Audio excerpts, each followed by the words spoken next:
Okay, so last lesson we looked at how to import the Illustrator file, how to turn it into shapes, and how to start to morph it from one shape to another.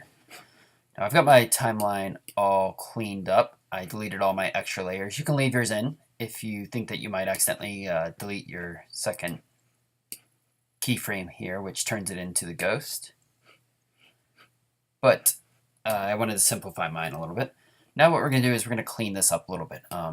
Because we don't always like After Effects to figure out how we want things to morph. And I think this looks a little weird. It looks like it's pulling this point from the left side into the center. And it'd be better if we centered it a little bit. Now, one way we could do this is we can actually just move the center point at our first point. We can actually kind of reshape this a little bit. And that would be fine for this situation, since we're going from like a puddle, which is not a defined shape. But let's look at how to do it a different way. And we're going to utilize one of the animation principles to do this. We're going to use some anticipation. So what we're going to do is we're actually going to squash this down a little bit more, and then we're going to pull it up. So let's go a couple frames forward. We'll try frame 13, which is 3 frames forward from our first keyframe. And we're going to center this a little bit more. But first what we'll do is we'll copy and paste our first keyframe. That way we start from the same point. Since we don't actually want to go up here, we want to go down a little bit before we go up. Now I've switched to my pen tool, and you can use some hotkeys as your modifier keys to make adjustments as you go. With your pen tool, if you hover over a point, it will actually automatically switch to your selection tool. And then if you want to adjust the handles or remove or add handles, you can use the Alt Option key. So Option if you're on a Mac, Alt if you're on a PC. So what we want to do is we want to have just this one point selected. So to select just a single point, once you have the path selected and you can see all the points are selected, if you don't want to move all of them at once, you can just kind of click off the shape. So I held down the Alt key with my pen tool to click over here, and now I have the ability to individually control these. I'm going to move these over a little bit, and I want this one in the center, and I'll bounce this one kind of towards the middle and maybe move this over a little bit. And the whole time while you're doing this, you want to make sure that it's not looking too weird as it shifts. It should look about the same. Then we're going to also lower it down, flatten it out a little bit more, maybe make some adjustments to these handles.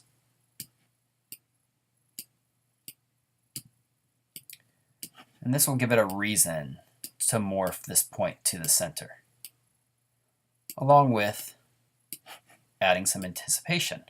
So it'll shrink down and then pop up. And now the pop-up looks a lot better because it looks like it's pulling up from the pull, as opposed to like grabbing and dragging from the left side towards the center. Feels a little bit more natural. Now what we can also do is we can add a little bit of follow-through as well. And if you remember, follow-through is when kind of objects overshoot and kind of pop back. And it's usually used for multiple objects. In traditional animation, it would be like if you're wearing loose clothing and the clothing continues past your movements. But in our case, we're going to use it to kind of overshoot and then bounce back. So I'll go to frame 21, and I'm going to select my last keyframe, copy, and paste it in. And then I'm just going to drag my character up. Now, if you start dragging and if you accidentally start sliding it to the left or right, you can hold down the Shift key after you start dragging, and that'll constrain it to either X or Y dimensions. So I can go up a little bit. And I added a little guide here. To get your guides to show up, you can go to View, Show Rollers, or Command R. That'll show these rollers. And then to pull out a guide, you can just drag it down. And what I'm doing with my guide, drag it down like this. What I'm doing with my guide is just marking where the ghost ends at, so I can see how far to have it shoot past there. Okay. Sorry, I keep zooming in. I have a magic mouse, and if I rub on it a little bit, to scroll, it also zooms in as well. And sometimes it zooms in when I don't want it to. Okay, so we're going to have it overshoot, but let's also have it stretch up a little bit. So I want to grab these top points. So what I'll do is with my pen tool, I can hold down Command That'll switch it to my selection tool. And then I can click and drag to select these top points. And once again with the pen tool, I don't have to hold command when I'm over top of a point. It just automatically turns to the selection tool. And I can drag up a little bit to stretch it out. Now it'll squash down. Switch back to fit. Squash down. And then stretch up. Squash down, stretch up. Okay. Now the last step we're going to do in this video is we're going to add some easing in.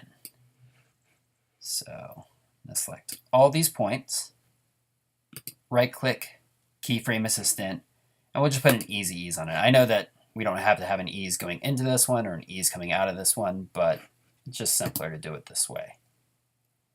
All right, now we've got a nice morph going on. Okay. So that covers everything we're going to look at in this video. We cleaned up our shape morph a little bit, and we looked at how to add extra keyframes in and adjust how the shape morph works.